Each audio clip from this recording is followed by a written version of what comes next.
भारतेंदु युग के बारे में पढ़ेंगे।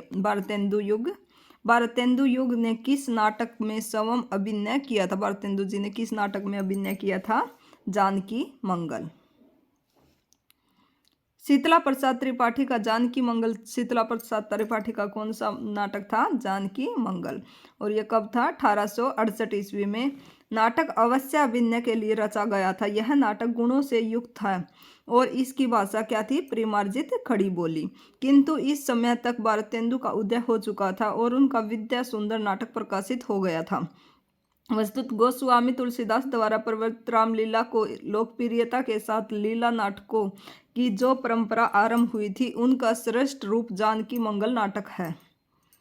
इसके अभिनय में भारतेंदु जी ने भी भाग लिया था। इसकी विषय वस्तु रामचरितमानस पर आधारित रामकथा ही थी, किंतु ब्रज भाषा के सातान पर खड़ी बोली के प्रयोग तथा सभी प्रकार के अवश्य रंग निर्देश के कारण यह नाटक भारतेंदु द्वारा प्रवृत्त साहित्यिक नाटकों की परंपरा से जुड़ा हुआ है। हमारा सेकंड क्वेश्चन है, काशी में नेशनल थिएटर की स्थापना के प्रेरक रहे हैं? कौन रहे हैं? भारतेंदु हरिश्चंद्र। काशी की नाट्य संस्था नेशनल थिएटर की मंडली ने अंधेर नगरी नाटक का मंचन 1881 ईस्वी में किया। भारतेंदु हरिश्चंद्र संस्था के संरक्षक थे। उन्होंने अभिनय में हिस्सा भी लिया था। हमारा थर्ड क्वेश्चन है, भारतेंदु कालीन किस उपन्यास में आधुनिकता की शुरुआत मानी जाती है? किस उपन्यास से शुरुआत मानी जाती है? परीक्षा गुरु। और यह किसके द्वारा लिखा गया है? श्रीनिवास दास। भारतेंदु युग में लेखकों को उपन्यास रचना की प्रेरणा बांग्ला और अंग्रेजी के उपन्यासों से प्राप्त हुई। अंग्रेजी ढंग का पहला मौलिक उपन्यास लाला श्रीनिवास दास का परीक्षा गुरु और कब प्रकाशित हुआ था? 1882 ईस्वी माना जाता है। इससे पूर्व सरदाराम फुलेरी ने भाग्यवती 1877 शीर्ष नामक लघु सामाजिक उपन्यास लिखा था। अतः स्पष्ट है कि भारतेंदु कालीन उपन्यास परीक्षा गुरु से आधुनिकता की शुरुआत मानी जाती है। किससे आधुनिकता की शुरुआत मानी जाती है? परीक्षा गुरु से। भारतेंदु कालीन उपन्यास परीक्षा गुरु से आधुनिकता की शुरुआत मानी जाती है। 100 अजान एक सुजान 1892 ईस्वी में बाल कृष्ण भट्ट कृत। 100 अजान एक सुजान किसके द्वारा लिखा गया था? बाल कृष्ण भट्ट। तथा चंद्रकांता किसके द्वारा लिखा गया था? देवकी नंदन खत्री। कहा जाता है कि देवकी नंदन खत्री द्वारा लिखे गए उपन्यासों को पढ़ने के लिए बहुत सारे जनता ने हिंदी सीखी थी। हमारा नेक्स्ट क्वेश्चन है, तदीय समाज से किसका संबंध है? तदीय समाज से किसका संबंध है? भारतेंदु हरिश्चंद्र। भारतीय नवजागरण के अग्रदूत के रूप में प्रसिद्ध भारतेंदु हरिश्चंद्र जी ने देश की गरीबी, पराधीनता, शासकों का अमानवीय शोषण का चित्रण को ही अपने साहित्य का लक्ष्य बनाया। वे आधुनिक हिंदी के पितामह कहे जाते हैं। भारतेंदु हिंदी में आधुनिकता के पहले रचनाकार थे। उन्होंने वैष्णव भक्ति प्रचार के लिए तदीय समाज की स्थापना की थी। इनका मूल नाम क्या था? हरिश्चंद्र। इनकी लोकप्रियता से प्रभावित होकर काशी के विद्वानों ने सन 1880 ईस्वी में इन्हें भारतेंदु की उपाधि प्रदान की। इसके अन्य महत्वपूर्ण तथ्य देख लेते हैं। हिंदी साहित्य में आधुनिक काल का प्रारंभ भारतेंदु हरिश्चंद्र से माना जाता है। हिंदी में नाटकों का प्रारंभ भारतेंदु हरिश्चंद्र से माना जाता है। भारतेंदु के नाटक लिखने की शुरुआत बंगला के विद्या सुंदर 1867 ईस्वी में नाटक के अनुवाद से हुई। उन्होंने सन 1868 ईस्वी में कवि वचन सुधा नामक पत्रिका निकाली थी। कौन सी पत्रिका निकाली थी? सन 1868 ईस्वी में। और 1876 ईस्वी में हरिश्चंद्र मैगजीन और फिर बाल बोधनी क्या थी? केवल महिलाओं के लिए इन्होंने 3 पत्रिकाएं निकाली। हमारा फिफ्थ क्वेश्चन है, नव जागरण का अग्रदूत हिंदी के किस लेखक को कहा जाता है? किस लेखक को कहा जाता है? भारतेंदु हरिश्चंद्र। अंग्रेज राज सुख साज सजे सब बारी, पे धन विदेश चली जात इहे ती कवारी। ये पंक्तियां किसकी हैं? भारतेंदु हरिश्चंद्र की। भारतेंदु का काल ब्रिटिश उपनिवेश का था। ब्रिटिश उपनिवेश में भारत सभी दृष्टियों से परास्त हो गया था। भारत को पूर्णतः मटियामेट कर यहाँ की सारी संपत्ति को अपने देश की ओर ले जाने वाले ब्रिटिशों को एकमात्र लक्ष्य था। भारतेंदु भारत दुर्दशा के पहले अंक में ही यह सूचित करते हैं कि अंग्रेज राज सुख साज सजे सब बारी, पे धन विदेश चली जात इहे अति खबारी। हमारा नेक्स्ट क्वेश्चन है, Shop amazing. Shop on Agio. home of the world's finest Western wear brands. Shop now. भूमि सब रत्नानी की उपजाविनी, इस पंक्ति के लेखक कौन है? बद्री नारायण चौधरी प्रेमदंड। इसकी व्याख्या देख लेते हैं। भारतेंदु युगीन कवियों ने भारतीय इतिहास के गौरवशाली पृष्ठों की समृद्धि को अनेक बार दिखाई, पर इनकी राष्ट्रीय भावना केवल यहीं तक सीमित नहीं रही। अंग्रेजों की विचारधारा और देशभक्तिपूर्ण कविताओं से भी इन्होंने यथेष्ट प्रेरणा ली। इनका फल यह हुआ कि अक्षेत्रीयता से ऊपर उठकर वे संपूर्ण राष्ट्र की नब्ज को टटोलने लगे। बद्री नारायण चौधरी प्रेमदंड की उपयुक्त काव्य पंक्तियां इसी तथ्य को स्पष्ट करती हैं। देश के उत्कर्ष अपकर्ष के लिए उत्तरदायी परिस्थितियों पर प्रकाश डालकर इस युग में भारतेंदु युग के कवियों ने जनमानस में राष्ट्रीय भावना के बीज वपन का महत्वपूर्ण कार्य किया। इसके कुछ अन्य महत्वपूर्ण फैक्ट देख लेते हैं। देशभक्ति की भावना के बाद में मैथिली शरण गुप्तकृत भारत भारती किसके द्वारा लिखी गई? मैथिली शरण गुप्त के द्वारा में लक्षित हुई है। भारतेंदु की विजय की महापर्व और नया संवत, राधा कृष्ण दास की भारत बारहमासा और विनय शीर्षक कविताएं देशभक्ति की प्रेरणा से युक्त हैं। नेक्स्ट पॉइंट है हमारो उत्तम भारत देश। काव्य पंक्ति राधाचरण गोस्वामी द्वारा रचित है। ये पंक्तियां किसकी है? राधाचरण गोस्वामी की। हमारो उत्तम भारत देश, जो देशभक्ति भावना को परिलक्षित करती है। प्रेमदंड ने हार्दिक हर्षादर्श कविता में भारत की शासनाधिकार लेने वाली महारानी विक्टोरिया के विषय में कहा है। क्या कहा है? किए सनाथ बोली भारत की प्रजा अनाथन। नेक्स्ट पॉइंट देख लेते हैं। भारतेंदु हरिश्चंद्र ने हिंदी हिंदू हिंदुस्तान का गुणगान किया। हिंदी हिंदू हिंदुस्तान का गुणगान किसने किया था? भारतेंदु हरिश्चंद्र ने। प्रेमगंज ने राजभक्ति भारत सरीस और ठोर कहू नाही कहकर विदेशी शासकों को आश्वस्त किया है। जो अंबिकादत्त व्यास ने जयति राजेश्वरी जय जय परमेश नामक द्वारा रानी विक्टोरिया के प्रति आभार प्रकट किया है। नेक्स्ट क्वेश्चन देख लेते हैं। लाला श्रीनिवास दास ने संयोगिता स्वयंवर की सच्ची समालोचना किसने की थी? किसने की थी? बालकृष्ण भट्ट ने। व्याख्या देख लेते हैं। हिंदी प्रदीप में संयोगिता स्वयंवर की समीक्षा सच्ची समालोचना शीर्षक राजेश्वरी जय जय परमेश नामक द्वारा रानी विक्टोरिया के प्रति आभार प्रकट किया है। नेक्स्ट क्वेश्चन देख लेते हैं। लाला श्रीनिवास दास ने संयोगिता स्वयंवर की सच्ची समालोचना किसने की थी? किसने की थी? बालकृष्ण भट्ट ने। इसकी व्याख्या देख लेते हैं। हिंदी प्रदीप में संयोगिता स्वयंवर की समीक्षा सच्ची समालोचना शीर्षक से की गई है। इनमें बालकृष्ण भट्ट ने इस नाटक के ऐतिहासिक कहे जाने पर आपत्ति की है, क्योंकि इसकी कथा में उन्हें वस्तुनिष्ठता का भाव प्रतीत हुआ है। निबंध के आरंभ में ही वे लिखते हैं कि लाला जी, यदि बुरा न मानी तो एक बात आपसे पूछे, वह यह कि आप ऐतिहासिक नाटक किसको कहेंगे? क्या केवल किसी पुराने समय के ऐतिहासिक पुनरावृत्ति की छाया लेकर नाटक लिख डालने ही से वह ऐतिहासिक हो गया? क्या किसी विख्यात राजा या रानी के आने से ही वह ऐतिहासिक हो जाएगा? यदि ऐसा है तो गप हाँकने वाले दास्तानों गो और नाटक के ढंग से कुछ भी भेद न रहा। किसी समय के लोगों के हृदय की क्या दशा थी, उनके अभ्यांतरिक भाव किस पहलू पर डुलके हुए थे, अर्थात उस समय मात्र के भाव स्पिरिट ऑफ द टाइम्स क्या थे। इन सब बातों को ऐतिहासिक रीति पर पहले समझ लीजिए, तब उसके दर्शाने का भी यत्न नाटकों द्वारा कीजिए।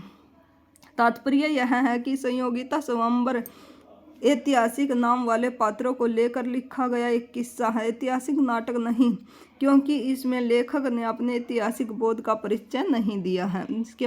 इसके इम्पोर्टेंट फैक्ट क्या है? भारतेंदु युग में कुछ विस्तृत समीक्षाएं भी लिखी गई हैं। इनमें से जो दो सर्वाधिक प्रसिद्ध समीक्षाएं हैं वे कौन सी हैं? लाला श्रीनिवास दास की संयोगिता स्वयंवर पर लिखी गई, जिसे लेखक ने ऐतिहासिक नाटक कहा है। ऐतिहासिक नाटक किसे कहा है? संयोगिता स्वयंवर को। पहली समीक्षा हिंदी प्रदीप अप्रैल 1886 ईस्वी में निकली थी। यह क्या थी? एक पत्रिका। और दूसरी कब निकली थी? आनंद कादम्बरी 1886 ईस्वी में दोनों समीक्षाएं एक ही वर्ष आगे पीछे निकली थी। इसका एक प्रमाण यह है कि आनंद कादम्बरी में प्रकाशित समीक्षा में हिंदी प्रदीप में प्रकाशित समीक्षा का हवाला दिया गया है। दोनों समीक्षाओं में से किसी समीक्षा के साथ उसके लेखक के नाम का उल्लेख नहीं है, जिससे यह अनुमान होता है कि ये समीक्षाएं स्वयं संपादकों द्वारा लिखी गई हैं। नेक्स्ट पॉइंट है, बालकृष्ण भट्ट ने पंडित किशोरीदास गोस्वामी की कविता पुस्तक समस्या पूर्ति मंजरी, कौन सी कविता थी? समस्या पूर्ति मंजरी की हिंदी प्रदीप में समीक्षा करते हुए लिखा कि इसकी संपूर्ण कविताएं केवल श्रृंगार रस की ही न हो, थोड़ी सी सामयिक देश भलाई के संबंध में भी होती है तो सोना और सुगंधित कहा जाता है। नेक्स्ट पॉइंट देख लेते हैं।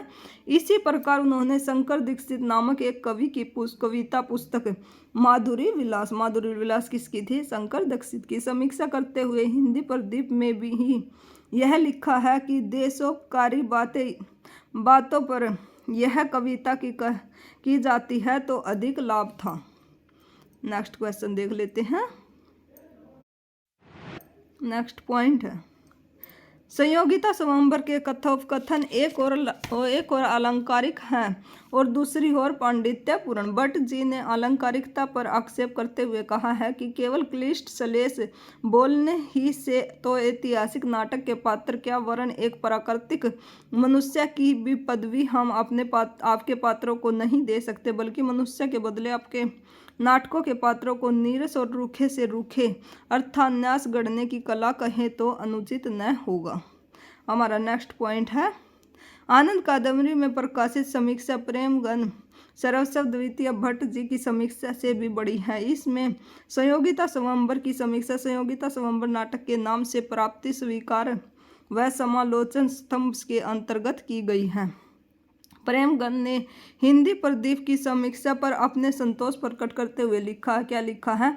नाटक रचना के बहुतेरे शेष हिंदी प्रदीप ने अपनी सच्ची समालोचना में दिखलाए हैं, अतः उसमें हम विस्तार नहीं देते। हम केवल यहाँ अलग अलग उन दोषों को दिखलाना चाहते हैं कि जो प्रधान और विशेष हैं। रणधीर प्रेम मोहिनी लाला श्रीनिवास दास का संयोगिता स्वयंवर से पहले का नाटक है। यह नाटक भट्ट जी को पसंद आया था। उनके अनुसार ट्रेजेडी के किस्म का यह क्या था? पहला नाटक जो हिंदी भाषा में रचा गया था। इसमें श्रृंगार, हास्य और करुण तीनों रसों का उत्तम रीति से निर्वाह देखने को मिला था। इसके साथ साथ इस नाटक में सदुपदेश भी थे और पात्रों का आदर्श और यथार्थ रूप में चित्रण भी। भारतेंदु का नाटक नील देवी के बारे में विषय, छंद या गान को भट्ट जी ने ऐसा उत्तेजक बताया है जिसे पढ़कर कायरों का भी जी फड़क उठे। नेक्स्ट क्वेश्चन है, मेघदूत काव्य का खड़ी बोली में अनुवाद किसने किया था? किसने किया था? राजा लक्ष्मण सिंह ने। मेघदूत का खड़ी बोली में अनुवाद राजा लक्ष्मण सिंह। भारतेंदु युग के कवियों ने हिंदी और ब्रज में मौलिक रचनाओं के साथ साथ संस्कृत की अनेक रचनाओं के अनुवाद भी किए हैं। राजा लक्ष्मण सिंह द्वारा अनुदित रघुवंश और मेघदूत उल्लेखनीय कृतियां हैं, जिनमें भाव अंतरण की सरस शैली को लालित्य, शुद्ध ब्रज भाषा और सवैया छंद प्रस्तुत किया गया है। इसके महत्वपूर्ण फैक्ट देख लेते हैं। ठाकुर जगमोहन सिंह द्वारा अनुदित रचनाएं ऋतु संहार और मेघदूत विशेष उल्लेखनीय हैं। इसके कुछ और महत्वपूर्ण फैक्ट नेक्स्ट क्वेश्चन देखते हैं। शेक्सपियर के सभी नाटकों का हिंदी अनुवाद किसने किया? किसने किया था? लाला सीताराम ने। किसके नाटकों का? शेक्सपियर के। लाला सीताराम ने शेक्सपियर की कई पुस्तकों का अनुवाद किया है, जिनमें बुलबुलैया 1885 ईस्वी में प्रमुख है। लाला सीताराम का उपनाम भूप था। लाला सीताराम का उपनाम क्या था? भूप।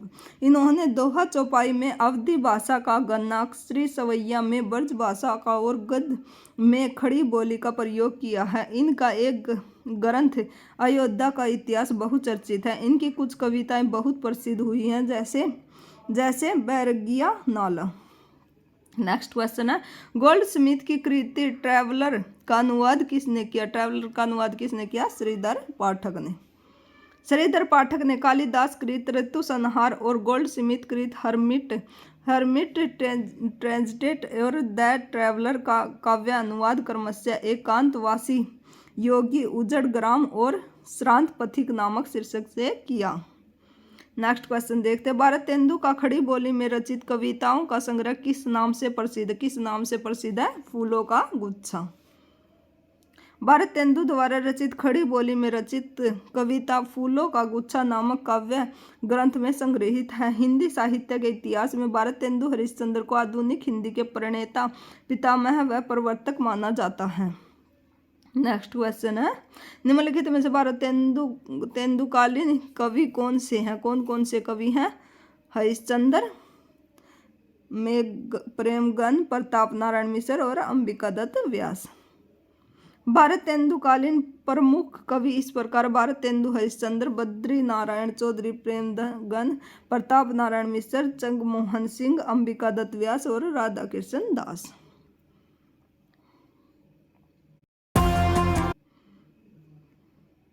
कौन सा निबंधकार भारतेंदु युग का नहीं है? तो हम देख लेते हैं कि भारतेंदु युग के कौन कौन से कवि हैं, निबंधकार हैं। बालकृष्ण भट्ट भारतेंदु युग का है, प्रताप नारायण मिश्र भी हैं, श्रीनिवास दास भी, लेकिन बालकुमुद गुप्त कौन से का है? द्विवेदी युग का। बाल मुकुंद गुप्त द्विवेदी युग के निबंधकार हैं। बाल मुकुंद गुप्त की रचनाएं शिव शंभू का चिट्ठा और चिट्ठे और खत। द्विवेदी युग के प्रमुख निबंधकार महावीर प्रसाद द्विवेदी, गोविंद नारायण मिश्र, माधव प्रसाद मिश्र, मिश्र बंधु, गोपाल राम गहमरी, सरदार पूरण सिंह, चंद्रधर शर्मा गुलेरी। ये हम नेक्स्ट वीडियो में करेंगे इन कवियों के बारे में। इसके अन्य महत्वपूर्ण तथ्य देख लेते हैं। भारतेंदु युग के प्रमुख निबंधकार कौन कौन से थे? यह अभी मैंने पीछे इनकी व्याख्या की थी। भारतेंदु हरिश्चंद्र, बालकृष्ण भट्ट, प्रताप नारायण मिश्र, राधाचरण गोस्वामी, बद्री नारायण चौधरी, प्रेमगन और लाला श्रीनिवास दास, जगमोहन सिंह आदि। नेक्स्ट क्वेश्चन है, भारतेंदु ने अपना बलिया वाला ऐतिहासिक व्याख्यान दिया था। कब दिया था? 1884 ईस्वी में। इसकी व्याख्या देख लेते हैं। हिंदी साहित्य में रुचि रखने वालों के लिए ददरी मेले का एक खास ऐतिहासिक महत्व है। भारतेंदु हरिश्चंद्र ने नवंबर 1884 ईस्वी में यहाँ एक व्याख्यान दिया था, जिसे बलिया व्याख्यान या बलिया का भाषण के नाम से जाना जाता है। यही व्याख्यान भारतवर्ष की उन्नति कैसे हो सकती है शीर्षक से हरिश्चंद्र चंद्रिका में दिसंबर 1884 ईस्वी में प्रकाशित हुई। समस्या पूर्ति किस युग की विशेषता? समस्या पूर्ति किस युग की विशेषता? भारतेंदु युग की। समस्या पूर्ति भारतेंदु युग की काव्य शैली थी और उनके मंडल के कवि विविध विषयों पर तत्काल समस्या पूर्ति किया करते थे। रामकृष्ण वर्मा, प्रेमगन आदि कवि तत्काल समस्या पूर्ति के लिए प्रसिद्ध। भारतेंदु युगकालीन कविता के मुख्य विशेषताएं हैं देशभक्ति और राष्ट्रीय भावना, जनवादी विचारधारा, प्राचीन परिपाटी की कविताएं, कलात्मकता का भाव, काव्य में ब्रज भाषा का प्रयोग, हास्य व्यंग्य एवं समस्या पूर्ति, प्राचीन छंद। नेक्स्ट क्वेश्चन है, भारतेंदु युग के नाटककार कौन थे? श्रीनिवास दास। भारतेंदु युग के लेखकों में बालकृष्ण भट्ट, प्रताप नारायण मिश्र, राधाचरण गोस्वामी, बद्री नारायण चौधरी, प्रेमगन, लाला श्रीनिवास दास, बाबू देवकी नंदन खत्री और किशोरी लाल गोस्वामी आदि प्रमुख हैं। हिंदी, उर्दू, संस्कृत, फारसी और अंग्रेजी आदि भाषाओं पर समान अधिकार रखने वाले लाला श्रीनिवास दास को हिंदी में आधुनिक ढंग का पहला उपन्यास परीक्षा गुरु लिखने का गौरव प्राप्त है। उपन्यास के अतिरिक्त नाटक के क्षेत्र में भी इन्हें भरपूर ख्याति मिली है। श्रीनिवास दास जी के प्रमुख नाटक प्रहलाद चरित्र, तपदा संवरण, रणधीर और प्रेम मोहिनी तथा संयोगिता स्वयंवर आदि हैं। भारतेंदु युग का कवि कौन? कवि पुष्टि मार्ग में दीक्षित। कौन सा कवि था? भारतेंदु हरिश्चंद्र।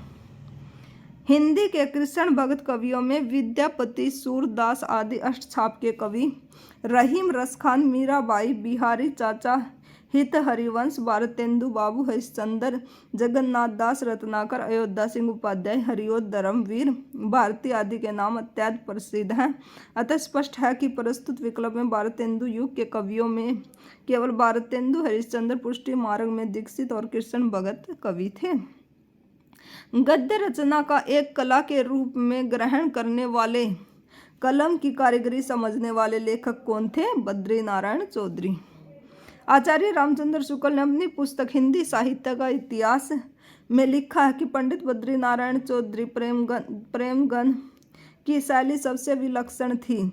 यह गद्य रचना को एक कला के रूप में ग्रहण करने वाले, कलम की कारीगरी समझने वाले लेखक थे और कभी कभी ऐसे पेचीदे मजमून बांधते थे कि पाठक एक डेढ़ कॉलम के लंबे वाक्य में उलझा रह जाता। अनुप्रांश और अनूठे पद विन्यास की ओर भी उनका ध्यान रहता था।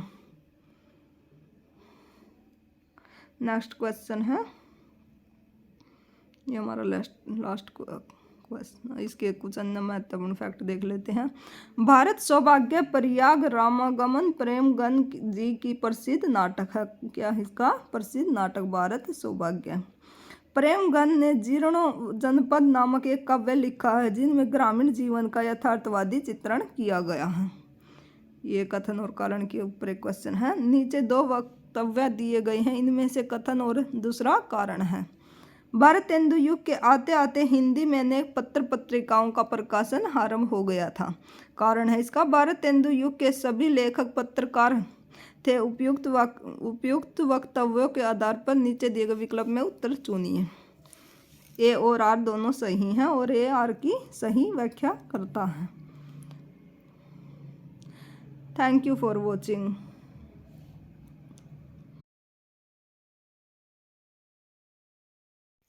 हेलो दोस्तों।